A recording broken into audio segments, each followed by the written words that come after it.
மாதா மாதம் பிரதோஷம் வர்றது உண்டுங்க. ஆனால் இன்றைய தினத்தில் வந்திருக்கக்கூடிய பிரதோஷம் ரொம்ப ரொம்ப சிறப்பு வாய்ந்ததுங்க.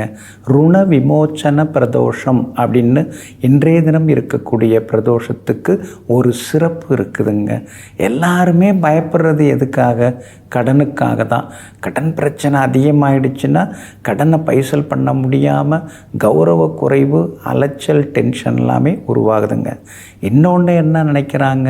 நோயில் படுத்துடக்கூடாது, அவஸ்தைப்படக்கூடாது, ஆஸ்பத்திரி அங்கங்கன்னு அலையக்கூடாது, அடுத்தவங்களுக்கு பாரமாக நாம் இருக்கக்கூடாது, கூழோ கஞ்சியோ குப்பையோ ஏதோ ஒன்று ஆரோக்கியமாக இருந்துட்டோம்னா, எதையோ சாப்பிட்டு ஆரோக்கியமாக இருந்துட்டோம்னா போதும் அப்படின்னு தான் எல்லாருமே ஆசைப்படுறதுங்க.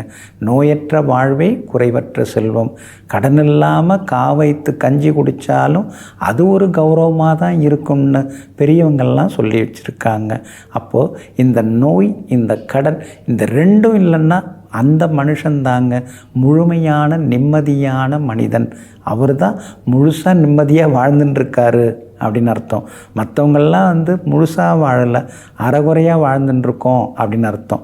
அப்போ இந்த நோயையும் கடனையும் தீர்க்கக்கூடிய பிரதோஷமாக இன்றைய பிரதோஷம் இருக்குதுங்க. அதனால் மறக்காமல் இன்றைக்கி சிவாலயம் போயிடுங்க.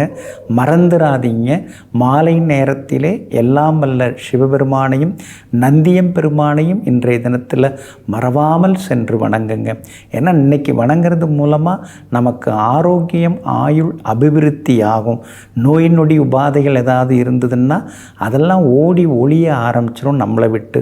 அதே மாதிரி எவ்வளோ பெரிய கடன் பிரச்சனை இருந்தாலும் இன்றைய தினத்தில் எல்லாம் வல்ல சிவபெருமானையும் நந்தியம் பெருமானையும் மாலை நேரத்திலே சென்று தரிசனம் செய்யுங்கள். அதே மாதிரி இந்த பிரதோஷ நேரம் அப்படிங்கிறது நிறைய பேருக்கு ஒரே குழப்பமாக இருக்கும். சூரிய உதயத்திலிருந்து 48 நிமிஷம், அப்புறம் சூரியன் மறைஞ்ச பிறகு 48 நிமிஷம், இதுதான் அதாவது பிரதோஷ நேரம் அப்படிங்கிறது. இப்போ சூரியன் 6 மணிக்கு உதிக்கிறாரு அப்படின்னு சொன்னால் அழகாக அதாவது 5 மணி 12 நிமிடத்திலிருந்து அன்னைக்கு பிரதோஷ நேரம் ஆரம்பிக்குதுன்னு அர்த்தம். அப்புறம் சூரியன் மறைஞ்ச பிறகு 48 நிமிஷம்னா 6 மணி 48 நிமிஷம் வரைக்கும் அதாவது பிரதோஷ நேரம் இருக்குதுன்னு அர்த்தம். அப்போது சூரிய உதயம், சூரிய மறைவு, இந்த ரெண்டுக்கும் 48 நிமிஷத்துக்கு முன்னாடி 48 நிமிஷத்துக்கு பின்னாடி உள்ள நேரம் பிரதோஷ நேரம். இன்றைக்கு அந்த நேரத்தில் நீங்கள் யாருக்காவது கடன் தர வேண்டியது இருக்குது, மாதம் மாதம் தவணை கட்டின்னு இருக்கேன், மாதம் மாதம் வட்டி கட்டின்னு இருக்கேன், முடியல என்னால், அசலை தாண்டி 3 மடங்கு கட்டிட்டேன் அப்படின்னு நினைக்கிறீங்களா? அவங்களுக்கு ஏதாவது அந்த கடனை அடைக்கிறதுக்கு ஏதாவது ஒரு சின்ன தொகை இன்றைக்கி எடுத்து வச்சுருங்க. நாளை காலையில் கூட நீங்கள் பேங்க்கில் போட்டுக்கலாம், அல்லது சேர்த்து வச்சு என்னைக்கு போடணுமோ அந்த தவணையை சேர்த்து இஎம்ஐ எப்போ கட்டணுமோ அன்னைக்கு கூட நீங்கள் சேர்த்து போட்டுடலாம். அது மாதிரி கொஞ்சம் செய்ய பாருங்கள். இன்றைக்கு நந்தியம் பெருமானை வணங்குறது பொதுவாக ரொம்ப ரொம்ப விசேஷமான ஒரு அமைப்பு. சிவாலயங்களுக்கு நீங்கள் போனீங்கன்னா 5 நந்திகளை பார்த்துருக்கலாம். நீங்கள் பார்த்துருக்கீங்களா? எத்தனை நந்தி இருக்காங்க அப்படின்னு சொல்லி கவனிச்சிருக்கீங்களா? கோவில் போகிறோம்னா முழுமையாக நாம் அதே நினைவோடு இருக்கணும். சிவாச்சாரியர்கள் எந்த இடத்துல தீபம் ஏற்ற சொல்கிறாங்களோ அந்த இடத்துல நாம் ஏற்றணும். நமக்கு பிடித்தமான இடம் கோவில் தான் விசாலமாக இருக்குது, பெருசாக இருக்குது அப்படின்னு நினச்சி கண்ட இடத்துல விளக்கு ஏற்றக்கூடாது. 5 நந்திகள் உண்டு. எடுத்த எடுப்பில் நீங்கள் நுழைஞ்சோடனே பெரிய நந்தி, அவருக்கு பேர் பெரிய நந்தி. 2வதாக இருப்பார் ஒரு நந்தி, அவர் சூட்சும நந்தி.